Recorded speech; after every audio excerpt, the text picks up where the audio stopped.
ಈ ಚೌಕಟ್ಟಿನ ಆಚೆ ಚಲಿಸೋದಕ್ಕೆ ಬಯಸ್ತೀವಿ, ಇದನ್ನು ಹೇಳೋದೇ ಇಲ್ಲಿ ಮುಖ್ಯವಲ್ವಾ? ಯಾಕೆ ಒಂದು ಹೆಣ್ಣು ಜಗತ್ತು ಒಂದು ಸಿದ್ಧ ಚೌಕಟ್ಟನ್ನು, ಸಿದ್ಧ ಆಲೋಚನೆಗಳ ಚೌಕಟ್ಟನ್ನು, ಸಿದ್ಧ ಬದುಕಿನ ಚೌಕಟ್ಟನ್ನು, ಸ್ಥಾಪಿತ ನೋಟವನ್ನು ಅದು ದಾಟಿ, ಆ ಎಲ್ಲೆಗಳನ್ನು ದಾಟಿ ಚಲಿಸುವ ತಪನೆ, ತಹತಃ ಆ ಚಲನೆ ಯಾಕಿರ್ತದೆ ಅನ್ನೋದನ್ನು ನಾವು ಚಾರಿತ್ರಿಕವಾಗಿ ಗಮನಿಸ್ತಾ ಬಂದರೆ ಈ ಲೋಕವನ್ನು ನಾವು ಭಿನ್ನವಾಗಿ ನೋಡಬೇಕು ಅಂತ ಅನಿಸ್ತದೆ. ಶ್ರುತಿ ಬಿ ಆರ್ ಅವರ ಕಥಾ ಸಂಕಲನ ಎಲ್ಲೆಗಳ ದಾಟಿದವಳು, ಅದರ ಶೀರ್ಷಿಕೆಯೇ ತುಂಬ ಧ್ವನಿಪೂರ್ಣವಾಗಿದೆ ಮತ್ತು ಅದರ ಮುಖಪುಟ, ಮುಖಚಿತ್ರ ಕೂಡ ತುಂಬ ಏನೇನನ್ನೋ ಹೇಳ್ತಾ ಇದೆ. ಅಂದರೆ ಒಂದು ಬಾಗಿಲು ಮತ್ತು ಅದರ ಒಳಲೋಕ ಸ್ವಲ್ಪ ಕತ್ತಲಿದೆ, ಒಳಗಡೆ ಬೆಳಕಿದೆ. ಈ ಕತ್ತಲು ಬೆಳಕು, ನೆರಳು ಬೆಳಕಿನ ಆಟವನ್ನು ಶ್ರುತಿ ಬಿ ಆರ್ ಅವರು ಈ ಎಲ್ಲೆಗಳ ದಾಟಿದವಳು ಕಥಾ ಸಂಕಲನದಲ್ಲಿ ಕಟ್ಟಿಕೊಟ್ಟಿದ್ದಾರೆ. ಕೆ ವಿ ನಾರಾಯಣ ಅವರು ಮಾತಾಡ್ತಾ ಒಂದು ಕೃತಿಯನ್ನು ಓದೋದಕ್ಕೆ ಒಂದು ತಾತ್ವಿಕ ಚೌಕಟ್ಟು ಕೂಡ ಹೇಗೆ ಮುಖ್ಯ ಅಂತ ಮಾತಾಡ್ತಿದ್ರು. ಅದು ವೈಚಾರಿಕ ಬರಹಕ್ಕೆ ಅಂತಲೂ ಅವ್ರು ಹೇಳಿದರು. ಆದರೆ ಈ ಕಥೆಗಳನ್ನು ಓದೋದಕ್ಕೆ ಒಂದು ಚೌಕಟ್ಟು ಬೇಕಾಗಿಲ್ಲ, ಅದೇ ಅದರ ಶಕ್ತಿ ಅಂತ ಅನ್ನಿಸ್ತದೆ. ಅಂದರೆ ಒಂದು ತಾತ್ವಿಕ ಚೌಕಟ್ಟಿನಲ್ಲಿ ಬಂಧಿಯಾಗದ ಕಥೆಗಳು, ಕಥೆಗಳ ಅಥವಾ ಕಥನದ ಸ್ವರೂಪನೇ ಹಾಗೆ, ಅದು ಬಹುಸ್ವರೀಯವಾಗಿರ್ತದೆ. ಕಥನಗಳಲ್ಲಿ ಒಂದು ಬಹುಸ್ವರೀಯತೆ ಅಡಗಿರ್ತದೆ. ಪ್ರತಿಯೊಬ್ಬರೂ ಅದನ್ನು ಭಿನ್ನ ಭಿನ್ನವಾಗಿಯೇ ಓದ್ಕೊಳ್ಳೋದು ಸಾಧ್ಯ ಇರುತ್ತೆ. ಇಲ್ಲಿನ ಎಲ್ಲ ಕಥೆಗಳಿಗೆ ಆ ಒಂದು ಬಹುಸ್ವರೀಯತೆ ಇದೆ.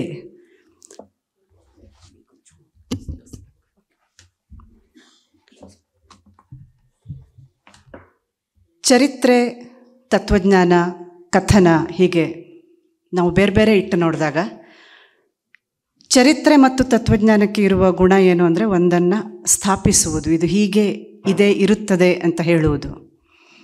ಆದರೆ ಕಥನಕ್ಕೆ ಈ ಸ್ಥಾಪಿಸುವ ಗುಣ ಇಲ್ಲ, ಅಥವಾ ಒಂದು ಕಾಲವನ್ನು ಕಟ್ಟಿಹಾಕುವ ಗುಣ ಇಲ್ಲ. ಅದು ಕಾಲಾತೀತವಾಗಿ ಯಾವುದನ್ನು ಸ್ಥಾಪಿಸುವ ಹಠಕ್ಕೆ ಬೀಳದೆ ಎಲ್ಲ ಕಾಲದ ಬಹುಸ್ವರಗಳನ್ನು ಅದು ನುಡಿಯುತ್ತದೆ ಮತ್ತು ಯಾವುದೋ ಕಾಲದ ಕಥೆಯನ್ನು ಹೇಳ್ತಾ ಅದು ಈಗಲೂ ಹೇಗೆ ರೆಲೆವೆಂಟ್ ಆಗಿದೆ, ಈಗಲೂ ಅದು ನಮ್ಮ ಕಥೆ ಹೇಗೆ ಹೌದು ಅನ್ನೋದನ್ನು ಮನದಟ್ಟು ಮಾಡ್ತಾ ಹೋಗ್ತದೆ. ಅದರಿಂದ ಕಥನವನ್ನು ಓದುವ ರೀತಿ ಮತ್ತು ಕಟ್ಟುವ ರೀತಿ ಎರಡೂ ಕೂಡ ಬೇರೆಯೇ ಆಗಿರ್ತದೆ ಅನ್ನೋದನ್ನು ಮೊದಲು ಹೇಳೋದಕ್ಕೆ ಬಯಸ್ತೀನಿ. ಆಮೇಲೆ ಈ ಕಥಾ ಸಂಕಲನ ಎಲ್ಲೆಗಳ ದಾಟಿದವಳು, ಇದನ್ನು ನಾವು ಮಹಿಳಾ ಕಥನವಾಗಿ, ಒಬ್ಬ ಹೆಣ್ಣು ಮಗಳ ಕಥೆಯಾಗಿ ನೋಡಬೇಕಾ, ಅಥವಾ ಇದಕ್ಕೆ ಆ ಜೆಂಡರ್ ಪರ್ಸ್ಪೆಕ್ಟಿವ್ ಬೇಕಾಗಿಲ್ವ, ಇದನ್ನು ಬರೀ ಕಥೆಯಾಗಿ ನೋಡ್ಬೋದಾ? ಯಾಕಂದರೆ ಈ ಶೀರ್ಷಿಕೆಯೇ ಎಲ್ಲೆಗಳ ದಾಟಿದವಳು ಅಂತ ಇದೆ, ಅಲ್ಲಿ ಅವಳು ಇದ್ದಾಳೆ. ಶ್ರುತಿ ಕೂಡ ಒಬ್ಬ ಹೆಣ್ಣುಮಗಳು ಮತ್ತು ನಾನು ಅದರ ಬಗ್ಗೆ ಮಾತಾಡೋಕ್ಕೆ ನಿಂತಿರುವವಳು ಕೂಡ ಹೆಣ್ಣು ಮಗಳೇ ಆಗಿರೋದ್ರಿಂದ ಇದು ಬೇಕಾ ಅನ್ನೋದು ಒಂದು ಪ್ರಶ್ನೆ. ಆದರೆ ಬೇಕು ಅಂತ ನಾವು ಈ ಕಥನವನ್ನು, ಕಥನ ಜಗತ್ತನ್ನು, ಹೆಣ್ಣು ಕಥನ ಜಗತ್ತನ್ನು ನೋಡಿದಾಗ ಅನ್ನಿಸ್ತದೆ. ನನಗೆ ಈ ಕತೆ ಪರ್ಸ್ನಲಿ ಯಾಕೆ ಕನೆಕ್ಟ್ ಆಗುತ್ತೆ ಅಂದರೆ, ನನ್ನ ಕಥಾ ಸಂಕಲನದ ಹೆಸರು ಹೊಸಿಲಾಚೆ, ಕವನ ಸಂಕಲನದ ಹೆಸರು ಹೊಸಿಲಾಚೆ ಹೊಸ ಹೆಜ್ಜೆ ಅಂತ, ಕಥಾ ಸಂಕಲನದ ಹೆಸರು ಚೌಕಟ್ಟಿನಾಚೆಯವರು ಅಂತ. ನಾವು ಯಾಕೆ ಈ ಚೌಕಟ್ಟಿನ ಆಚೆ ಚಲಿಸೋದಕ್ಕೆ ಬಯಸ್ತೀವಿ, ಇದನ್ನು ಹೇಳೋದೇ ಇಲ್ಲಿ ಮುಖ್ಯವಲ್ವಾ? ಯಾಕೆ ಒಂದು ಹೆಣ್ಣು ಜಗತ್ತು ಒಂದು ಸಿದ್ಧ ಚೌಕಟ್ಟನ್ನು, ಸಿದ್ಧ ಆಲೋಚನೆಗಳ ಚೌಕಟ್ಟನ್ನು, ಸಿದ್ಧ ಬದುಕಿನ ಚೌಕಟ್ಟನ್ನು, ಸ್ಥಾಪಿತ ನೋಟವನ್ನು ಅದು ದಾಟಿ, ಆ ಎಲ್ಲೆಗಳನ್ನು ದಾಟಿ ಚಲಿಸುವ ತಪನೆ, ತಹತಃ ಆ ಚಲನೆ ಯಾಕಿರ್ತದೆ ಅನ್ನೋದನ್ನು ನಾವು ಚಾರಿತ್ರಿಕವಾಗಿ ಗಮನಿಸ್ತಾ ಬಂದರೆ ಈ ಲೋಕವನ್ನು ನಾವು ಭಿನ್ನವಾಗಿ ನೋಡಬೇಕು ಅಂತ ಅನಿಸ್ತದೆ. ಯಾಕಂದರೆ ಎಲ್ಲ ರೂಢಿಗತ ಚರಿತ್ರೆಗಳ ಹಿಂದೆ, ಎಲ್ಲ ಇದುವರೆಗೂ ಕಟ್ಟಿಕೊಂಡು ಬಂದು ಸ್ಥಾಪಿತವಾದ ಕಥನಗಳ ಹಿಂದೆ ಕಣ್ಣಿಗೆ ಕಾಣದಂತೆ ಕಲಕಲನೆ ಹರಿಯುವ ಒಂದು ಮನುಷ್ಯ ಚೇತನ ಇರ್ತದೆ. ಅದರಲ್ಲಿ ಹೆಣ್ಣಿನ ಚೈತನ್ಯವು ಇರ್ತದೆ. ಅದು ಒಂದು ಕಾಣದ ಲೋಕದ ಹಾಗೆ ಸುಪ್ತವಾಗಿ ಅಂತರ್ಗಂಗೆ ಹಾಗೆ ಹರಿತಾ ಇರ್ತದೆ. ಅದನ್ನು ಮತ್ತೆ ನೋಡಿ ಕಟ್ಟಿಕೊಳ್ಳೋದು ಕಥನದ ವಿಶೇಷತೆ ಅಂತ ಅನಿಸ್ತದೆ. ಅದರಿಂದ ಎಲ್ಲ ಸಿದ್ಧ ಯೋಚನೆಯ ಆಚೆಯೇ ಕಾಣೋದು ಕಥನ. ನಾವು ನಮ್ಮ ಕಥನಗಳನ್ನು ಪುರಾಣ ಇರ್ಬೋದು ಅಥವಾ ಇತಿಹಾಸ ಇರ್ಬೋದು ತುಂಬ ಹಿಂದೆ ಹೋಗಿ ನೋಡಿದ್ರೂ ಸೀತೆ, ದ್ರೌಪದಿ, ಗಾಂಧಾರಿ, ಮಾಧವಿ ಹೀಗೆ ಯಾರನ್ನೇ ನೋಡ್ತಾ ಹೋದರೂ ಒಂದು ಮಹಾಕಾವ್ಯ ಅಥವಾ ಪುರಾಣಗಳು ಕಟ್ಟಿ ನಿಲ್ಲಿಸಿದ ಹೆಣ್ಣು ಲೋಕ ಒಂದಿದ್ದರೆ ನಾವು ಅವರ ಬಹುಸ್ವರಗಳನ್ನು ನಿಧಾನಕ್ಕೆ ಕೇಳ್ತಾ ಹೋದರೆ ನಮಗೆ ಅವರ ಮತ್ತೊಂದು ಬಹು ಆಯಾಮಗಳು ಕಾಣ್ತಾ ಹೋಗ್ತವೆ. ಹಾಗೆ ಕಾಣ್ತಾ ಹೋಗೋದಕ್ಕೆ ನಾವು ದಾಟಿದಾಗಲೇ ಸಾಧ್ಯ. ಅದರಿಂದ ಈ ದಾಟುವಿಕೆ ಮುಖ್ಯ. ಹೀಗೆ ದಾಟಿದಾಗಲೇ, ಎಲ್ಲೆಗಳನ್ನು ದಾಟಿದಾಗಲೇ ನಮ್ಮನ್ನು ಮತ್ತೆ ಪುನರ್ ರಚಿಸಿಕೊಳ್ಳೋದಕ್ಕೆ, ಮರು ಕಟ್ಟಿಕೊಳ್ಳೋದಕ್ಕೆ ಸಾಧ್ಯ ಆಗುತ್ತೆ. ಆದ್ದರಿಂದ ನಮ್ಮ ಪ್ರತಿಮೆಗಳನ್ನು ನಾವೇ ಒಡೆಯುವುದು ಮತ್ತು ಹೊಸದಾಗಿ ಅದನ್ನು ಮರು ಕಟ್ಟಿಕೊಳ್ಳುವುದು ಮುಖ್ಯ. ಅದನ್ನು ಮಾಡೋದಕ್ಕೆ ಕೂಡ ನಮಗೆ ಕಥೆಗಳು ಒಂದು ರಹದಾರಿಯ ಹಾಗೋ ಸಹಾಯ ಆಗ್ತವೆ ಅಂತ ಅನ್ನಿಸ್ತದೆ. ಅಂಥದ್ದನ್ನು ಈ ಕಥನ ಸಂಕಲನ ಅಲ್ಲಲ್ಲಿ ಮಾಡಿದೆ ಅಂತ.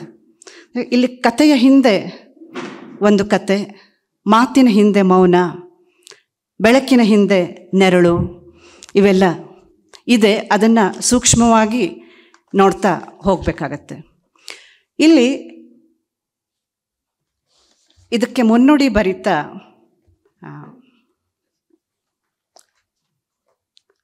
ಮುನ್ನುಡಿಯನ್ನು ರಾಜೇಂದ್ರ ಚನ್ನಿಯವರು ಬರೆದಿದ್ದಾರೆ. ಮುನ್ನುಡಿಯನ್ನು ಬರೀತಾ ಅವರು ಒಂದು ಪ್ರಶ್ನೆ ಮಾಡ್ಕೋತಾರೆ. ಹೆಣ್ಣು ಮಕ್ಕಳು ಬರೆಯುವ ಕಥೆಯಲ್ಲಿ ಕೌಟುಂಬಿಕ ಚೌಕಟ್ಟೆ ಯಾಕೆ ಪ್ರಧಾನವಾಗಿರ್ತದೆ ಅನ್ನೋ ಒಂದು ಪ್ರಶ್ನೆ. ಇದು ಹೆಣ್ಣುಮಕ್ಕಳ ಆತ್ಮಕಥನಗಳನ್ನು ಓದಿದಾಗ್ಲೂ ಇದೇ ಪ್ರಶ್ನೆ ಬರ್ತದೆ. ಯಾಕೆ ಅಲ್ಲಿ ಕೌಟುಂಬಿಕ ಚೌಕಟ್ಟೆ ಪ್ರಧಾನವಾಗಿರ್ತದೆ? ಗಂಡು ಕಟ್ಟಿದ ಕಥನದಲ್ಲಿ ಅಥವಾ ಗಂಡಿನ ಆತ್ಮಚರಿತ್ರೆಯಲ್ಲಿ ಕೌಟುಂಬಿಕ ಚೌಕಟ್ಟು ಅಷ್ಟು ಪ್ರಧಾನವಾಗಿರೋದಿಲ್ಲ, ಅಪ್ರಧಾನವಾಗಿರ್ತದೆ. ಇದು ಯಾಕೆ?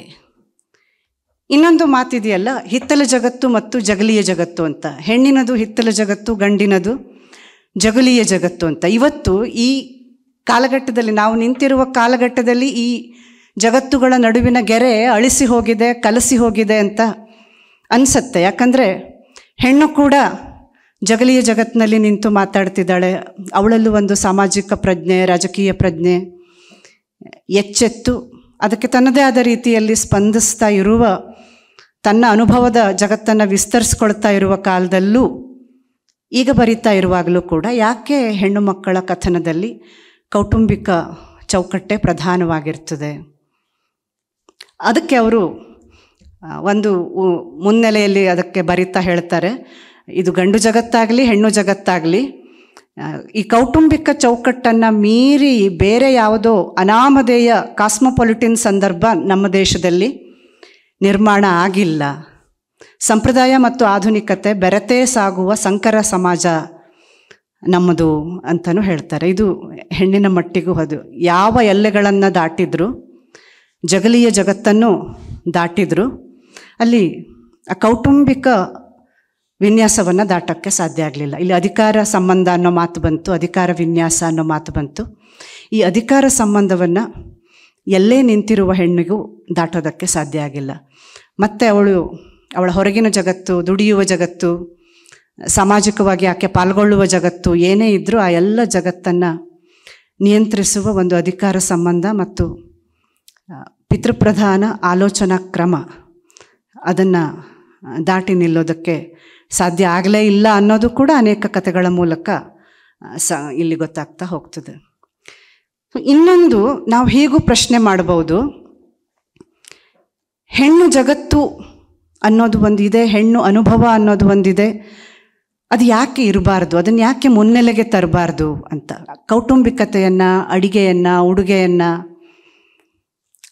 ಹಬ್ಬ ಹರಿದಿನಗಳನ್ನು ಸಂಭ್ರಮಿಸೋದನ್ನು, ಈ ದಟ್ಟ ಸಾಂಸ್ಕೃತಿಕ ನೆಲೆಯನ್ನು ಅಥವಾ ಹೆಣ್ಣಾಗಿ ಸಂವೇದಿಸುವ ನೆಲೆಯನ್ನು ನಿರಾಕರಿಸದೆ ನಾವು ಮಾತಾಡೋದಕ್ಕೆ ಸಾಧ್ಯ ಇಲ್ವಾ? ಅದನ್ನೇ ಒಂದು ತತ್ವವಾಗಿ ಕಟ್ಕೊಳ್ಳೋದಕ್ಕೆ ಸಾಧ್ಯ ಇಲ್ವಾ? ಸ್ತ್ರೀತ್ವದ ಒಂದು ಗಾಢ ಛಾಯೆಯನ್ನು ನಾವು ಪಸರಿಸೋದಕ್ಕೆ ಸಾಧ್ಯ ಇಲ್ವಾ? ಅದು ವೈದೇಹಿಯವರ ವ್ಯಾನಿಟಿ ಬ್ಯಾಗಿನ ಲೋಕ ಇರ್ಬೋದು, ಅನುಪಮ ನಿರಂಜನ್ ಅವರು ಕಟ್ಟಿಕೊಟ್ಟ ಮಾಧವಿಯ ಲೋಕ ಇರಬಹುದು, ಅಥವಾ ಸವಿತಾ ನಾಗಭೂಷಣ್ ಅವರ ಸ್ತ್ರೀಲೋಕ. ಈ ಸವಿತಾ ನಾಗಭೂಷಣ್ ಅವರ ಸ್ತ್ರೀಲೋಕ ಹೆಣ್ಮಕ್ಳ ಹರಟೆಯ ಮೂಲಕವೇ ಕಟ್ಟಿದ ಒಂದು ಕಥನ. ಹೆಣ್ಮಕ್ಳು ಬರೀ ಹರಟೆ ಮಲ್ಲಿಯರು, ಹರಟೆ ಹೊಡಿತಾರೆ, ಬರೀ ಮಾತಾಡ್ತಾರೆ ಅನ್ನೋದನ್ನೇ ಒಂದು ಫಾರ್ಮ್ ಆಗಿ ಸ್ವೀಕರಿಸಿ ಆ ಹರಟೆ ಮಾತುಕತೆಯ ಮೂಲಕನೇ ಅವರು ಸ್ತ್ರೀಲೋಕವನ್ನು ಬರೀತಾರೆ. ಈ ಸ್ತ್ರೀಲೋಕಕ್ಕೆ ಎಲ್ಲ ರೀತಿಯ ಹೊರಚಾಚುಗಳಿದೆ. ಅಲ್ಲಿ ಅಡುಗೆ ಮಾಡ್ತಾರೆ, ಅಡುಗೆ ಮಾಡುವ ಗೃಹಿಣಿಯರಿದ್ದಾರೆ, ಪೌರಕಾರ್ಮಿಕ ಮಹಿಳೆಯರಿದ್ದಾರೆ, ಚಳುವಳಿಗಳಲ್ಲಿ ತೊಡಗಿದ ಆ್ಯಕ್ಟಿವಿಸ್ಟ್ಗಳಿದ್ದಾರೆ, ಇವರೆಲ್ಲರೂ ಇದ್ದಾರೆ. ಆದರೆ ಅವರು ತಮ್ಮ ಒಂದು ಗಾಢ ಹೆಣ್ತನದ ಛಾಯೆಯನ್ನು ಅಲ್ಲಿ ಬಿಟ್ಟುಕೊಟ್ಟಿಲ್ಲ. ಅದಕ್ಕೆ ಅವರು ಒಂದು ರೂಪಕವನ್ನು ಕೊಡೋದು ಅಕ್ಕಿ ಅನ್ನವಾಗುವ ರೂಪಕವನ್ನೇ. ಕುದಿತಾ ಕುದಿತಾ ಎಲ್ಲವೂ ಕೇಂದ್ರಕ್ಕೆ ಬರ್ತದೆ. ಕುದಿತಾ ಕುದಿತಾ ನಿಧಾನವಾಗಿ ಅಕ್ಕಿ ಅನ್ನವಾಗ್ತದೆ. ಹಾಗೆ ಹೆಣ್ಣುಮಕ್ಕಳ ಬದುಕಿನಲ್ಲಿ ಬದಲಾವಣೆ ಅನ್ನೋದು ಒಂದೇ ಸಲ ಹಠಾತ್ ಸಂಭವಿಸುವ ರಾಜಕೀಯ ಕ್ರಾಂತಿಯ ತರಹ ಅಲ್ಲ. ಅದು ನಿಧಾನವಾಗಿ ಒಂದು ಇಡೀ ಸಮಾಜ ಅದಕ್ಕಾಗಿ ಪಕ್ವಗೊಳ್ಬೇಕಾಗತ್ತೆ ಅನ್ನೋದನ್ನು ಆ ರೂಪಕದಲ್ಲಿ ಹೇಳ್ತಾರೆ.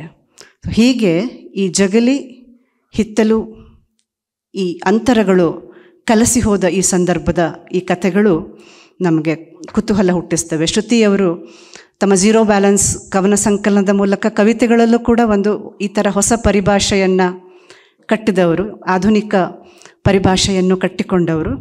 ಅವರ ಈ ಕಥಾ ಸಂಕಲನ ಈ ಹಿನ್ನೆಲೆಯಲ್ಲಿ ನಮಗೆ ಸ್ವಲ್ಪ ವಿಶೇಷವಾಗಿ ಗಮನಿಸಬೇಕು ಅಂತ ಅನಿಸೋದು. ಅವರ ಕಥೆಯನ್ನೇ ಉದಾಹರಿಸಿ ಹೇಳೋದಾದರೆ, ಅವರ ಎಲ್ಲೆಗಳ ದಾಟಿದವಳು ಅನ್ನುವ ಈ ಶೀರ್ಷಿಕೆಯ ಕಥೆಯೇ ತುಂಬ ಇಂಟ್ರೆಸ್ಟಿಂಗ್ ಆದದ್ದು, ಮತ್ತು ಇದು ಈ ಸಂಕಲನದ ಮುಖ್ಯ ಕಥೆಯೂ ಹೌದು ಅಂತ ಇದಕ್ಕೆ ಬೇರೆ ಬೇರೆ ನುಡಿಗಳನ್ನು ಬರೆದ ಅನುಪಮ ಪ್ರಸಾದ್ ಇವರು ಕೂಡ ಗುರುತಿಸ್ತಾರೆ. ಎಲ್ಲೆಗಳನ್ನು ದಾಟಿದವಳು ಅನ್ನೋದು 3 ತಲೆಮಾರಿನ ಹೆಣ್ಣುಮಕ್ಕಳ ಕತೆ. ಇದರಲ್ಲಿ ಒಂದು ಸ್ವಲ್ಪ ಇತಿಹಾಸ, ಇವತ್ತಿನ ಕೋಮುವಾದಿ ರಾಜಕಾರಣ ಇವೆಲ್ಲವನ್ನು ಅವರು ತರ್ತಾರೆ. ಈ ಕಥೆಯಲ್ಲಿ ಬರುವ ಅಜ್ಜನಿಗೆ ಸಾಬ್ರನ್ನು ಕಂಡ್ರೆ ಆಗೋದಿಲ್ಲ, ಸಾಬ್ರನ್ನು ಕಂಡ್ರೆ ಆಗೋದಿಲ್ಲ ಅನ್ನೋ ಒಂದು ಮಾತು ಬರ್ತದೆ. ಯಾಕೆ ಸಾಬ್ರನ್ನು ಕಂಡ್ರೆ ಆಗೋದಿಲ್ಲ ಅಂತ ನೋಡಿದಾಗ ಅಲ್ಲಿ ಒಂದು ಇತಿಹಾಸ ಬಿಚ್ಕೊಳ್ತದೆ, ವಿಜಯನಗರ ಇತಿಹಾಸ. ನಮ್ಮ ಮನೆತನದವರು ವಿಜಯನಗರ ಸಾಮ್ರಾಜ್ಯದಲ್ಲಿ ಕೆಲಸ ಮಾಡ್ತಾಯಿದ್ರು, ಬೇರೆ ಬೇರೆ ಕೆಲಸದಲ್ಲಿದ್ದರು, ಸೈನ್ಯದಲ್ಲೂ ಇದ್ದರು, ಬೀದಿಗಳಲ್ಲಿ ಮುತ್ತು ರತ್ನದ ವ್ಯಾಪಾರ ಮಾಡ್ತಾಯಿದ್ರು. ಆದರೆ ಇಲ್ಲಿ ಮುಸ್ಲಿಂ ಸೈನ್ಯ ದಂಡೆತ್ತಿ ಬಂದ ಮೇಲೆ, ಅಲ್ಲಿ ಸೋಲಾದ ಮೇಲೆ ಏನಾಯಿತು, ನಾವು ಅದನ್ನೆಲ್ಲ ಕಳ್ಕೊಂಡು ಅಂಥ ಶ್ರೀಮಂತ ಬದುಕಿನನ್ನು ಬದುಕಿದವರು ನಿರ್ಗತಿಕರಾಗಬೇಕಾಯಿತು, ಮತ್ತು ಅಲ್ಲಿ ಊರೇ ಬಿಟ್ಟು ಅಲೆಮಾರಿಗಳಾಗಬೇಕಾಯಿತು, ನೆಲೆ ಕಳೆದುಕೊಂಡ ನಿರ್ಗತಿಕರಾಗಬೇಕಾಯಿತು. ಮುತ್ತುರತ್ನ ಮಾರ್ತಾ ಇದ್ದವರು ಸಂತೆಯಲ್ಲಿ ಬೆಲ್ಲ ಮಾರುವ ಸ್ಥಿತಿಗೆ ಇಳಿದ್ವಿ. ಇದರಿಂದ ಸಾಬ್ರನ್ನು ಕಂಡ್ರೆ ಆಗೋದಿಲ್ಲ ಅನ್ನೋದು ಮೇಲ್ನೋಟಕ್ಕೆ ಕಾಣ್ತದೆ. ಆಮೇಲೆ ಆ ಕಥೆ ಇನ್ನೊಂದು ಮಗ್ಗಲು ಬಿಚ್ಕೊಳ್ತದೆ. ಅದು ಹೆಣ್ಮಕ್ಕಳ, ಅಲ್ಲಿನ ಹೆಣ್ಮಕ್ಕಳ ಇತಿಹಾಸ. ಯಾಕೆ ಅವರನ್ನು ಕಂಡ್ರೆ ಆಗೋದಿಲ್ಲ ಅನ್ನೋದಕ್ಕೆ ಇನ್ನೊಂದು ಕಥೆ ಅಲ್ಲಿ ಒಳಸುಳಿಯ ಹಾಗೆ ಬಿಚ್ಕೊಳ್ತದೆ. ಅದು ಇವಳ ಅಜ್ಜಿಯ ದೊಡ್ಡಮ್ಮನ ಕತೆ. ಅಜ್ಜಿಯ ದೊಡ್ಡಮ್ಮ, ಆ ದೊಡ್ಡ ಸೊಸೆ, ಆ ಮನೆಯ ದೊಡ್ಡ ಸೊಸೆ, ಅವಳು ತುಂಬ ಗೌರವ ಇರುತ್ತೆ ಆ ಮನೆಯಲ್ಲಿ ಆ ದೊಡ್ಡ ಸೊಸೆಯ ಬಗ್ಗೆ. ಯಾಕೆ ಅಂದರೆ ಅವಳು ಆ ಮನೆಯ ಹಿರಿಯ ಮಗನ ಹೆಂಡತಿ ಅನ್ನೋ ಕಾರಣಕ್ಕೆ ಒಂದು ಗೌರವ ಇರ್ತದೆ. ಆದರೆ ಅವಳಿಗೆ ಮಕ್ಕಳಿರೋದಿಲ್ಲ. ಅಂದರೆ ಈ ಕುಟುಂಬದ ರಚನೆ ಹೇಗಿದೆ, ಕುಟುಂಬ ವ್ಯವಸ್ಥೆ ಹೇಗಿರುತ್ತೆ, ಪಿತೃಪ್ರಧಾನ ಕುಟುಂಬ ವ್ಯವಸ್ಥೆ ಅಂದರೆ ಅಲ್ಲಿ ಹೆಣ್ಣಿಗೆ ಬೆಲೆ ಇರುವುದು ಅಥವಾ ಆಕೆ ಬೆಲೆ ಕಳ್ಕೊಳ್ಳೋದು ಎರಡೂ ಅವಳ ಗಂಡನಿಂದಾಗಿ, ಅಲ್ಲಿನ ಪುರುಷನಿಂದಾಗಿ ಮಾತ್ರ. ಅವಳಿಗೆ ಯಾವುದೇ ಒಂದು ಸ್ವತಂತ್ರ ಬೆಲೆ ಅನ್ನೋದು ಅಲ್ಲಿ ಇಲ್ಲ. ಹಾಗಿರುವಾಗ ಅವಳಿಗೆ ಬೆಲೆ ಇರ್ತದೆ, ಅವಳ ಗಂಡನಿಗೆ ಒಂದು ಸಮಸ್ಯೆ ಇರ್ತದೆ. ಆತ ನಿದ್ರೆಯಲ್ಲಿ ನಡ್ಕೊಂಡು ಹೋಗ್ತಾ ಇರ್ತಾನೆ, ಅವನನ್ನು ಕಾಪಿಡಬೇಕು ಅವಳು. ನಿದ್ರೆಯಲ್ಲಿ ನಡೆಯುವ ಗಂಡನನ್ನು ಕಾಪಿಡ್ತಾ ಒಂದು ದಿನ ಆತ ಈಕೆ ಗಾಢ ನಿದ್ರೆಗೆ ಜಾರಿದಾಗ ಹೇಗೋ ಹೊರಗೆ ಹೋಗಿ ಅವರ ಮನೆಯ ಹಿತ್ತಲಿನಲ್ಲಿರುವ ಬಾವಿಯಲ್ಲಿ ಬಿದ್ದು ಹೋಗ್ತಾನೆ. ಅವನನ್ನು ಅಲ್ಲಿ ಎತ್ತಿ ಬದುಕಿಸೋದಕ್ಕೆ ಸಾಧ್ಯ ಆಗೋದಿಲ್ಲ. ಅಲ್ಲಿಂದ ಅವಳ ಒಂದು ಅಧಪ್ಪತನ ಶುರುವಾಗುತ್ತೆ. ತನ್ನ ಗಂಡನನ್ನು, ಅವಳ ಗಂಡ ತೀರ್ಕೊಳ್ಳೋದಕ್ಕೆ ಅವಳೇ ಕಾರಣ ಅನ್ನುವ ಪಟ್ಟ ಕಟ್ತಾರೆ. ಆಕೆ ಅನಿಷ್ಟದವಳಾಗ್ತಾಳೆ, ದರಿದ್ರ ಆಗ್ತಾಳೆ, ಅವಳು ಅಪಶಕುನ ಆಗ್ತಾಳೆ. ಹೀಗೆ ಅವಳ ಬದುಕೇ ಒಂದು ನೋವಿನ ಕೊಂಡವಾಗಿ ಬಿಡ್ತದೆ. ಎಲ್ಲಿವರೆಗೆ ಅಂದರೆ ಅವಳ ಮಾವ ಅವಳ ಮೇಲೆ ಸಣ್ಣ ಸಣ್ಣ ಕ್ಷುದ್ರ ಕಾರಣಕ್ಕೆ ಮೈ ಮೇಲೆ ಬಾಸುಂಡೆ ಬರುವ ಹಾಗೆ ಬಾರಿಸ್ತಾನೆ. ಅಂದರೆ ಅವಳ ಆ ಸ್ಥಿತಿ ಮನೆಯ ಹಿರಿಯ ಸೊಸೆ ಅಂತ ಗಂಡ ಇದ್ದಾಗ ಇದ್ದ ಸ್ಥಿತಿ ಗಂಡ ಇಲ್ಲದಾಗ ಅದು ಇಲ್ಲವಾಗ್ತದೆ. ಹೀಗೆ ಹೊಡೆತ ತಿಂದದ್ದು ಇದೆಲ್ಲ ನಮಗೆ ಒಂದು ಅಕ್ಕು ಕಥೆಯನ್ನು, ವೈದೇಹಿಯವರ ಅಕ್ಕು ಕಥೆಯನ್ನು ಸೈಡಲ್ಲಿಟ್ಟು ನೋಡ್ಬೋದು. ಅಲ್ಲೂ ಕೂಡ ಒಗೆಯುವ ಕಲ್ಲಿಗೆ ವಸ್ತ್ರ ಜಪ್ಪಿದಂತೆ ಅಕ್ಕುವನ್ನು ಆ ಮನೆಯ ಗಂಡಸರು ಹೊಡಿತಾ ಇದ್ದರೆ ಆ ಮನೆಯ ಹೆಂಗಸರು ಕೂಡ ಅದನ್ನು ತಪ್ಪಿಸೋಕೆ ಬರೋದಿಲ್ಲ. ಯಾಕಂದರೆ ಅವರು ಕೂಡ ಅವರು ಹೆಂಗಸರಾಗಿದ್ದರೂ ಕೂಡ ಅವರು ಪಿತೃಪ್ರಧಾನತೆಯ ಪ್ರತಿನಿಧಿಗಳು. ಅವರು ಹೆಂಗಸಾಗಿ ಯೋಚಿಸ್ತಾ ಇರೋದಿಲ್ಲ, ಗಂಡಸಾಗಿಯೇ ಯೋಚಿಸ್ತಾ ಇರ್ತಾರೆ. ಇಲ್ಲಿ ಕೂಡ ಆ ಮನೆಯ ಹೆಂಗಸರು ಯಾರೂ ಆಕೆಯ ಸಪೋರ್ಟಿಗೆ ಬರೋದಿಲ್ಲ. ಆದರೆ ಸಪೋರ್ಟ್ ಮಾಡ್ತಾ ಇದ್ದವಳು ಈ ನಿರೂಪಕಿಯ ಅಜ್ಜಿ. ಆಕೆ ಮೌನವಾಗಿ ಇವಳನ್ನು ಸಪೋರ್ಟ್ ಮಾಡ್ತಾನೆ ಇರ್ತಾಳೆ. ಕೊನೆಗೆ ಹಾಗೆ ಹೊಡೆತ ತಿಂದ ನೋವು, ದೈಹಿಕ ನೋವು, ಅವಮಾನ ಮತ್ತು ತನ್ನ ಬಗ್ಗೆ ಇರುವ ತಿರಸ್ಕಾರ, ಆ ಮನೆಯ ಎಲ್ಲರಿಗೆ ತನ್ನ ಬಗ್ಗೆ ಇರುವ ತಿರಸ್ಕಾರವನ್ನು ಆಕೆ ಹೇಗೆ ನುಂಗಿಕೊಳ್ತಾಳೆ ಅಥವಾ ಹೇಗೆ ಪ್ರತಿಕ್ರಿಯಿಸ್ತಾಳೆ ಅಂದರೆ ಅವತ್ತು ರಾತ್ರಿ ಅವಳು ಕಾಣೆಯಾಗಿಬಿಡ್ತಾಳೆ. ಅದೇ ಕೊನೆ ಆಗಿರ್ತದೆ ಅವಳು ಮನೆಯಲ್ಲಿ ಕಾಣಿಸ್ಕೊಂಡದ್ದು. ಅವಳು ಎಲ್ಲಿ ಹೋದ್ಲು ಅನ್ನೋದು ಇನ್ನೊಂದು ಭಾಗ ಕಥೆಯದು.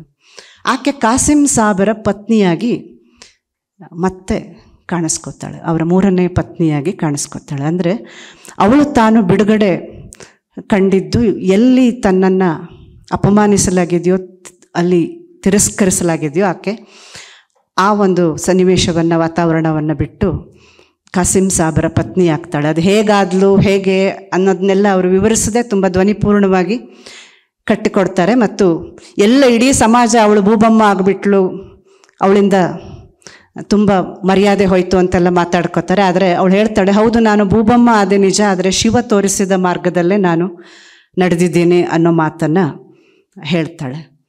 ಹೀಗೆ ಈ ಎಲ್ಲೆಗಳನ್ನು ದಾಟುವುದರ ಹಿಂದೆ ಮೇಲ್ನೋಟಕ್ಕೆ ಕಾಣಿಸುವ ಈ ಮತಾಂತರ ಅಥವಾ ಧರ್ಮ, ಜಾತಿ ಮೀರಿದ ಮದುವೆ ಇದು ಹೀಗೆ ಕಂಡ್ರೂ ಅದರ ಒಳಗಿರುವ ತಲ್ಲಣ, ದಾಟುವುದರ ಹಿಂದಿರುವ ತಲ್ಲಣಗಳನ್ನು ಈ ಕತೆ ತೋರಿಸ್ತದೆ. ಮತ್ತು ಅಜ್ಜ ಯಾಕೆ ದ್ವೇಷಿಸ್ತಾನೆ ಅನ್ನೋದು ಈಗ ಮತ್ತೆ ಗೊತ್ತಾಗ್ತದೆ. ಈ ಕಾರಣಕ್ಕಾಗಿ ಅಜ್ಜಿಯ ಜೊತೆಗೆ ಮಾತು ಬಿಟ್ಬಿಟ್ಟಿರ್ತಾನೆ.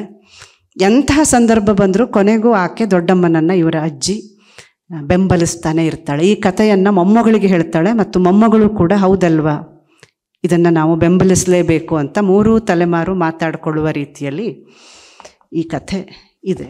ಅಂದರೆ ಇದನ್ನು ವಿವರಿಸಬೇಕಾಗಿಲ್ಲ, ಇಷ್ಟನ್ನು ನಾನು ಹೇಳಬೇಕು. ಅವರ ಕಥನ ಯಾವ ರೀತಿ ವಸ್ತುವನ್ನು ನಿರ್ವಹಿಸಿದೆ ಮತ್ತು ಆ ವಸ್ತುವನ್ನು ಅದು ಹೇಗೆ ನಿರ್ವಹಿಸ್ತಾ ಇದೆ ಮತ್ತು ಅದನ್ನು ಹೇಗೆ ಈ ಕಾಲದ ತಲ್ಲಣವೂ ಆಗುವ ಹಾಗೆ ನೋಡ್ತಾ ಇದೆ, ಆ ನೋಟಕ್ರಮ ಹೇಗಿದೆ ಅನ್ನೋದನ್ನು ಈ ಕಥೆ ನಮಗೆ ಕಾಣಿಸ್ತಾ ಇದೆ. ಹೀಗೆ ಈ ಕಥಾ ಸಂಕಲನವನ್ನು ಇವರು ಅರ್ಪಿಸಿದ್ದು ಎಲ್ಲೆಗಳ ಮೀರುವುದ ಕಲಿಸಿದ ಅಕ್ಕ ಮಹಾದೇವಿಗೆ ಅಂತ ಬರ್ಕೊಂಡಿದ್ದಾರೆ. ಈ ಎಲ್ಲೆಗಳನ್ನು ಮೀರುವ ಧೈರ್ಯ ಎಲ್ಲಿಂದ ಬರ್ತದೆ? ಚರಿತ್ರೆಯಿಂದ ಬರ್ತದ ಅಥವಾ ಸಮಾಜದಿಂದ ಬರ್ತದ? ಅದು ನಮ್ಮೊಳಗೆ ಹುಟ್ಟಬೇಕಾ ಗೊತ್ತಿಲ್ಲ. ಆದರೆ ಅಕ್ಕನಿಗೆ ಅವರು ಅರ್ಪಿಸಿದ್ದಾರೆ. ಆದರೆ ಈ ಎಲ್ಲೆಗಳನ್ನು ದಾಟುವುದು ಅನ್ನೋದು ಕಿಚ್ಚಿಲ್ಲದ ಬೇಗೆಯಲ್ಲಿ ಬೇಯುವುದಂತೂ ಹೌದು. ದಾಟುವುದು ಅಷ್ಟು ಸುಲಭವಲ್ಲ. ಕಿಚ್ಚಿಲ್ಲದ ಬೇಗೆಯಲ್ಲಿ ಬೇಯುವುದಕ್ಕೆ ಸಿದ್ಧವಾಗಿರಬೇಕಾಗ್ತದೆ. ಇಲ್ಲಿನ ಅನೇಕ ಕಥೆಗಳಲ್ಲಿ ಈ ಕಿಚ್ಚಿಲ್ಲದ ಬೇಗೆಯಲ್ಲಿ ಬೇಯುವ ಹೆಣ್ಣುಮಕ್ಕಳು ಇದ್ದಾರೆ. ಧಾರೆ ಅನ್ನೋ ಒಂದು ಕಥೆಯಲ್ಲೂ ಅದು ಕಾಣಿಸ್ತದೆ. ಅಲ್ಲಿನ ಸುನಂದಮ್ಮ ಅನ್ನೋರು, ಧಾರೆ ಅನ್ನೋದು ಕತೆ. ಅಲ್ಲಿ ಒಬ್ಬ ಅಡಾವುಡಿ ಗಂಡ ಇದ್ದಾನೆ ಅವಳಿಗೆ. ಆತ ರಾಜಕೀಯ ಮಾತಾಡ್ತಾನೆ, ಜ್ಯೋತಿಷ್ಯ ಹೇಳ್ತಾನೆ, ಬೇರೆ ಬೇರೆ ಬಿಸ್ನೆಸ್ ಮಾಡ್ತೀನಿ ಅಂತ ಜನರಿಗೆ ಪಂಗನಾಮ ಹಾಕ್ತಾನೆ. ತುಂಬ ಮಾತಾಡಬಲ್ಲ, ಮಾತಿನಿಂದ ಯಾರನ್ನು ಬೇಕಾದರೂ ಮೋಡಿ ಮಾಡುವ, ದೊಡ್ಡ ಮನುಷ್ಯರ ಹಿಂದೆ ಓಡಾಡುವ ಉಡಾಫೆ ಮನುಷ್ಯ. ಫಿಲ್ಮ್ ಸ್ಟಾರ್ಸ್ ಜೊತೆಗೆ, ರಾಜಕಾರಣಿಗಳ ಜೊತೆಗೆ ಫೋಟೋ ತೆಗೆಸ್ಕೊಂಡು ಆ ಫೋಟೋವನ್ನು ಎಲ್ರಿಗೂ ತೋರಿಸ್ತಾ ವಂಚಿಸುವಂಥವನು. ಅಂತಹ ಗಂಡನನ್ನು ಕಟ್ಟಿಕೊಂಡ ಸುನಂದಮ್ಮ, ಆ ಗಂಡ 45 ವರ್ಷ ಹೊರಗೆ ಇದ್ದಾನೆ ಸಂಸಾರದಿಂದ. ಆದರೆ ಈಕೆ ತುಂಬ ಕಷ್ಟದಿಂದ ತನ್ನ ಸಂಸಾರವನ್ನು, ಮಕ್ಕಳ ಬದುಕನ್ನು ಕಟ್ಟಿ ನಿಲ್ಲಿಸ್ತಾಳೆ. ಆದರೆ ಕೊನೆಗೆ ಬಂದು ಮತ್ತೆ ಆತ ತನ್ನ ಅಧಿಕಾರವನ್ನು ಸ್ಥಾಪಿಸ್ತಾನೆ. ಮತ್ತು ಈ ಕುಟುಂಬದಲ್ಲಿರುವ ಅಧಿಕಾರ ಸಂಬಂಧದ ಹಿಂದಿನ ಒಂದು ತಣ್ಣಗಿನ ಸೂಕ್ಷ್ಮ ಕ್ರೌರ್ಯ ಕಾಣ್ತದೆ. ಅವನ ಹಂಗೆ ಇಲ್ಲದೆ ನೆರಳೇ ಇಲ್ಲದೆ ಈಕೆ ಬದುಕನ್ನು, ಮಕ್ಕಳ ಬದುಕನ್ನು ಕಟ್ಟಿಕೊಂಡಿದ್ದಾಳೆ. ಆದರೆ ಕೊನೆಯಲ್ಲಿ ಅವನು ಮತ್ತೆ ಮಧ್ಯಪ್ರವೇಶ ಮಾಡ್ತಾನೆ. ಅವಳ ಮೊಮ್ಮಗಳ ಮದುವೆಯ ಟೈಮ್ನಲ್ಲಿ ಮೊಮ್ಮಗಳನ್ನು ಮದುವೆಯಾಗಬೇಕಾದವರು ಇವನನ್ನು ತುಂಬ ಮೆಚ್ಚಿಕೊಂಡಿದ್ದಾರೆ. ಯಾಕಂದರೆ ಅವನು ಹೇಳಿದ ಭವಿಷ್ಯದಿಂದಲೇ ತಮ್ಮ ಬಿಸ್ನೆಸ್ ಎಲ್ಲ ಅಭಿವೃದ್ಧಿಯಾಗಿದೆ ಅನ್ನುವ ಮೌಢ್ಯ ಅವರಿಗೆ. ಆದ್ದರಿಂದ ಈ ವ್ಯಕ್ತಿ ಆ ಮೊಮ್ಮಗಳ ಮದುವೆಯ ಧಾರೆ ಎರೆದು ಕೊಡೋ ಸಂದರ್ಭದಲ್ಲಿ ಇರಬೇಕು, ವಿಧಿವಿಧಾನಗಳನ್ನು ಅವನ ಕೈಯಿಂದಲೇ ಮಾಡಬೇಕು ಅನ್ನುವ ನಂಬಿಕೆ. ಆಗ ಆ ಮೊಮ್ಮಗಳ ಮದುವೆ ಅಂಥ ದೊಡ್ಡ ವ್ಯಕ್ತಿಗಳ ಜೊತೆಗೆ ಆಗಲೇಬೇಕು ಅನ್ನೋದು ಆ ಮನೆಯ ಮಗ, ಸೊಸೆ ಇವರೆಲ್ಲರ ಅಭಿಪ್ರಾಯ ಆಗಿರೋದ್ರಿಂದ ಇವನನ್ನು ಅನಿವಾರ್ಯವಾಗಿ ಸಹಿಸಿಕೊಳ್ಳಬೇಕಾದ ಪರಿಸ್ಥಿತಿ ಸುನಂದಮ್ಮನಿಗೆ ಬರ್ತದೆ. ಅಂದರೆ ಒಬ್ಬ ಹೆಣ್ಣು ಈ ಸಮಾಜದಲ್ಲಿ, ಈ ಕುಟುಂಬ ವ್ಯವಸ್ಥೆಯಲ್ಲಿ ಎಷ್ಟು ಜಿಗುಟುತನದಿಂದ ತನ್ನ ಬದುಕನ್ನು ನೇರ್ಪುಗೊಳಿಸ್ಕೊಳ್ಳೋದಕ್ಕೆ ಹೋರಾಡಿದರು, ಗಂಡಿನ ಸಹಾಯ ಇಲ್ಲದೆ ಅಥವಾ ಗಂಡಿನ ಹಂಗಿಲ್ದೇ ತನ್ನ ಬದುಕನ್ನು ತನ್ನ ಕಷ್ಟ ಸಹಿಷ್ಣುತೆಯಿಂದಲೇ ಸ್ವಾಭಿಮಾನದಿಂದಲೇ ಕಟ್ಟಿಸಿಕೊಂಡ್ರೂ ಅವಳ ಮೇಲೆ ಮತ್ತೆ ರಪ್ಪಂತ ಒಂದು ಈ ಹಸ್ತ ಬಂದೇ ಬಿಡ್ತದಲ್ಲ, ಮತ್ತೆ ಮತ್ತೆ ಗಾಯಗೊಳ್ತಾ ಇರಬೇಕಾಗ್ತದಲ್ಲ. ಆತ ಗಂಡು ಅನ್ನೋದಷ್ಟೇ ಕಾರಣ, ಅವನನ್ನು ಒಪ್ಪಿಕೊಳ್ಳೇಬೇಕು ಅನ್ನೋ ಥರ ಸುತ್ತಲಿನ ಒಂದು ವಾತಾವರಣ ನಿರ್ಮಾಣ ಆಗತ್ತೆ. ಆತ ಬಂದು ಮೊಮ್ಮಗಳನ್ನು ಧಾರೆ ಎರಿತಾನೆ. ಆ ಮನೆಯ ಯಜಮಾನನಾಗಿ ಮತ್ತೆ ಬಂದು ಆತ ತನ್ನನ್ನು ಸ್ಥಾಪಿಸಿಕೊಂಡು ಬಿಡ್ತಾನೆ. ಇದು ತುಂಬ ಸುಲಭ. ಕತೆ ಹೆಂಗೆ ತೋರಿಸಿದೆ ಅಂದರೆ ಅಲ್ಲಿ ಯಾರೂ ವಿರೋಧಿಸೋದಿಲ್ಲ, ಯಾರಿಗೂ ಕಸಿವಿಸಿ ಆಗೋದಿಲ್ಲ, ಸಹಜ ಅಲ್ವಾ. ಆತ ಮನೆಯ ಯಜಮಾನ, ಅದನ್ನು ಒಪ್ಕೊಡ್ತಾರೆ. ಆದರೆ ಈ ಹೆಣ್ಣಿನ ಈ 45 ವರ್ಷಗಳ ತಲ್ಲಣ, ದುಃಖ, ಹಿಂಸೆ ಯಾವುದೂ ಅಲ್ಲಿ ಕಾಣಿಸೋದೇ ಇಲ್ಲ, ಅದು ಝೀರೋ ಆಗಿಬಿಡ್ತದೆ. ಆತ ಬಂದು ಅಲ್ಲಿ ಪ್ರತಿಷ್ಠಾಪಿತನಾಗ್ಬಿಡ್ತಾನೆ. ಆ ಕಥೆ ಈ ಪಿತೃಪ್ರಧಾನ ಕುಟುಂಬ ವ್ಯವಸ್ಥೆ, ಆ ಮೌಲ್ಯ ವ್ಯವಸ್ಥೆ ಅದು ಎಷ್ಟು ಸೂಕ್ಷ್ಮವಾಗಿ ತನ್ನ ಕ್ರೌರ್ಯವನ್ನು ಮೆರೀತದೆ ಅನ್ನೋದನ್ನು ಅಲ್ಲಿ ತೋರಿಸ್ತಾರೆ. ಆದರೆ ಕೊನೆಗೆ ಅವಳ ಪ್ರತಿಭಟನೆ, ದೊಡ್ಡ ಪ್ರತಿಭಟನೆ ಮಾಡೋಕ್ಕಾಗೋದಿಲ್ಲ. ಆದರೆ ಅವನ ಹತ್ರ ಕೂತ್ಕೋಬೇಕಾದಾಗ ಅವನ ಕೋಟಿನ ತುದಿಯೂ ಸೋಕದ ಹಾಗೆ ಅವಳು ಕೂತ್ಕೊಂಡ್ಲು, ಅವಳ ಬೆರಳೂ ಸೋಕದ ಹಾಗೆ ಕೂತ್ಕೊಂಡ್ಲು ಅನ್ನೋದು ಅಲ್ಲಿಗೆ ಕೊನೆ ಆಗತ್ತೆ. ಅವಳು ಧಾರೆ ಎರೆಯುವಾಗ ಆ ಹಾಲಿನ ಜೊತೆಗೆ ಅವಳ ಕಣ್ಣೀರು ಬೆರೆತು ಹೋಗ್ತಾ ಇತ್ತು ಅಂತ. ಹೀಗೆ ಇಲ್ಲಿನ ಅನೇಕ ಕಥೆಗಳಲ್ಲಿ ಒಂದು ಗಾಯಗೊಂಡ, ಒಳಗೊಳಗೆ ಕಿಚ್ಚಿಲ್ಲದ ಬೇಗೆಯಲ್ಲಿ ಬೇಯುವ ಹೆಣ್ಮಕ್ಳಿದ್ದಾರೆ. ಶಕುನದ ಹಕ್ಕಿ ಅನ್ನೋ ಕಥೆಯಲ್ಲಿ ತುಂಬ ಆಧುನಿಕ ಹೆಣ್ಮಗಳು, ಅವಳು ತುಂಬ ದುಡಿಯೋವಳು, ಗಂಡನಷ್ಟೇ ಸಂಬಳ ಪಡೆಯೋವಳು, ಕೊನೆಗೆ ಗಂಡನಿಗಿಂತ ಹೆಚ್ಚು ಸಂಬಳ ಪಡೆಯುವ ಅರ್ಹತೆ ಪಡ್ಕೊಳ್ಳೋವಳು. ಅವಳು ಕೂಡ ಇದೇ ಕಿಚ್ಚಿಲ್ಲದ ಬೇಗೆಯಲ್ಲೇ ಬೇಯುವವಳೆ. ಗಂಡನಿಗೆ ಯಾಕೆ ಅಸೂಯೆ ಅಂದರೆ ಅವಳು ತನಗಿಂತ ಹೆಚ್ಚಿಗೆ ಸಂಬಳ ಪಡ್ಕೊಳ್ಳೋಕೆ ಶುರು ಮಾಡಿದಾಗ ಅವನಿಗೆ ಕಾಂಪ್ಲೆಕ್ಸ್ ಶುರುವಾಗ್ಬಿಡ್ತದೆ, ಏನೋ ಒಂದು ತಳಮಳ ಶುರುವಾಗಿ ಅವನು ಬಿಟ್ಟು ಹೋಗ್ತಾನೆ. ಈ ಕಥೆಯನ್ನು ಅವರು ಕಲಾತ್ಮಕವಾಗಿ ರೂಪಕಗಳ ಮೂಲಕ ಕಟ್ಟಿದ್ದಾರೆ.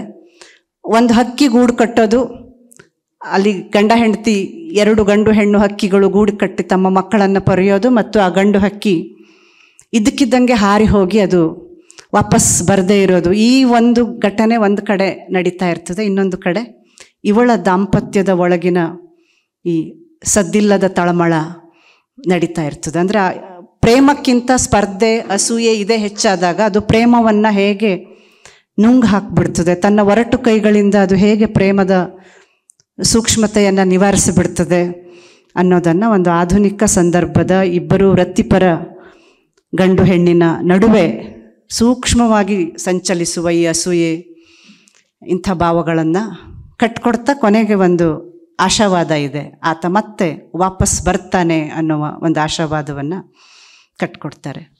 ಹೀಗೆ ಇಂತಹ ಕಥೆಗಳಿಗೆ ಭಿನ್ನವಾಗಿ ಇಲ್ಲೊಂದು ದರಖಾಸ್ತು ಅನ್ನುವ ಕಥೆನೂ ಇದೆ. ಅದು ಕೂಡ ಈ ಸಂಕಲನದ ಮುಖ್ಯ ಕಥೆ. ಈ ದರಖಾಸ್ತು ಕಥೆಯನ್ನು ಓದಿದಾಗ ತಬರನ ಕಥೆ ನಮ್ಗೆ ನೆನಪಾಗತ್ತೆ ನಮಗೆ, ತೇಜಸ್ವಿಯವರದ್ದು.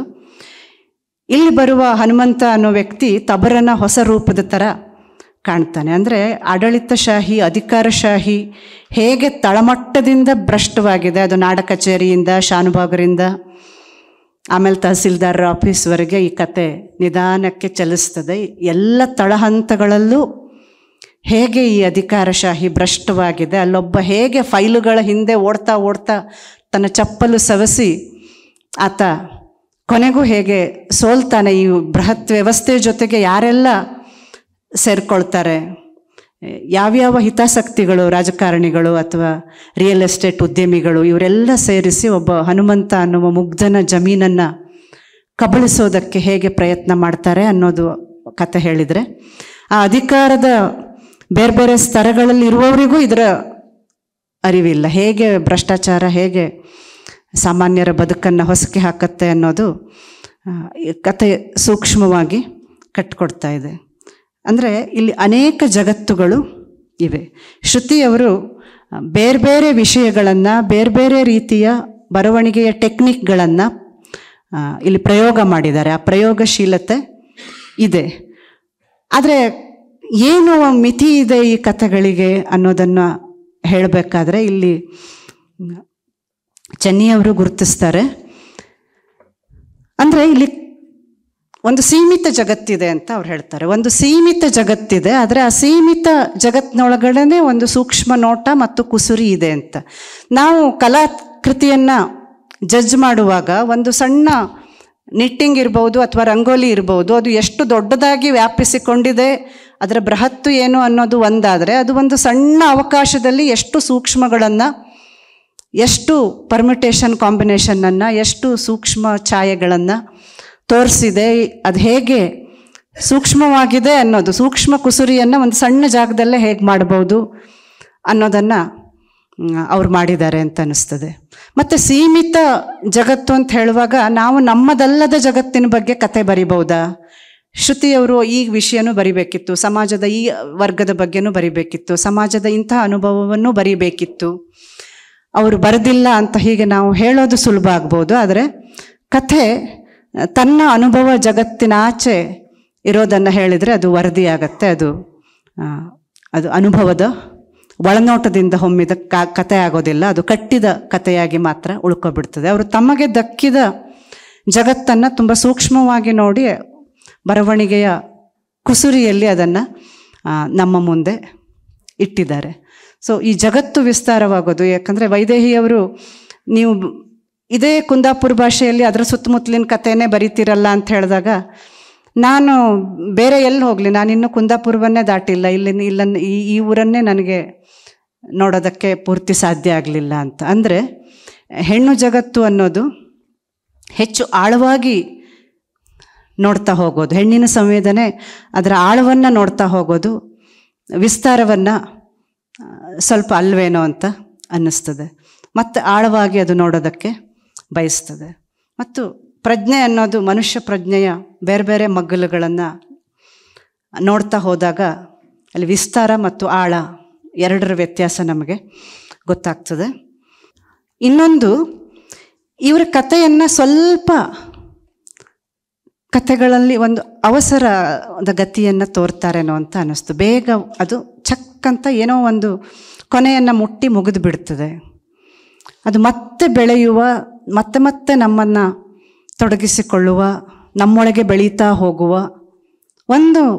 ಏನೋ ಒಂದು ಕೊರತೆ ಇದೆ, ಅಂಥದ್ದೊಂದು ಬೆಳೆಯಬಲ್ಲ ಗುಣದ ಕೊರತೆ ಇದೆ ಅಂತ ಅನ್ನಿಸ್ತದೆ. ಇನ್ನೊಂದು, ಅವರ ಕಥೆಗಳಲ್ಲಿ ಒಂದು ಸಮೃದ್ಧ ಅನುಭವ ಲೋಕನೇ ಇದೆ, ಆದರೆ ಆ ಅನುಭವವನ್ನು ಇನ್ನಷ್ಟು ಅದರ ಸಂಕೀರ್ಣತೆಯಲ್ಲಿ ನೋಡಬಹುದಿತ್ತು ಅಂತ. ಯಾಕಂದರೆ ಒಂದು ಅನುಭವವನ್ನು ಫ್ಲ್ಯಾಟಾಗಿ ನೋಡೋದು ಬೇರೆ, ಸಂಕೀರ್ಣತೆಯನ್ನು ಹತ್ತಿರದಿಂದ ಗಮನಿಸ್ತಾ ನೋಡೋದು ಬೇರೆ. ಒಂದು ಪಾತ್ರವನ್ನು ಕೂಡ ಅದನ್ನು ಫ್ಲ್ಯಾಟಾಗಿ ನೋಡೋದು ಬೇರೆ, ಅದರ ಬೇರೆ ಬೇರೆ ಶೇಡ್ಸನ್ನು, ಅದರ ಬಹುಸ್ವರಗಳನ್ನು, ಅದರ ಬಹು ಆಯಾಮವನ್ನು, ಆ ಅನುಭವದ ಸಂಕೀರ್ಣತೆಯ ಹಿನ್ನೆಲೆಯಲ್ಲಿ ನೋಡ್ತಾ ಹೋದರೆ ಆ ಕಥೆಗೆ ಇನ್ನಷ್ಟು ಶಕ್ತಿ ಬರ್ತಿತ್ತು. ಅಂತಹ ಝಲಕ್ ಅವರ ಅನೇಕ ಕಥೆಗಳ ಬೇರೆ ಬೇರೆ ಭಾಗದಲ್ಲಿ ಇದೆ.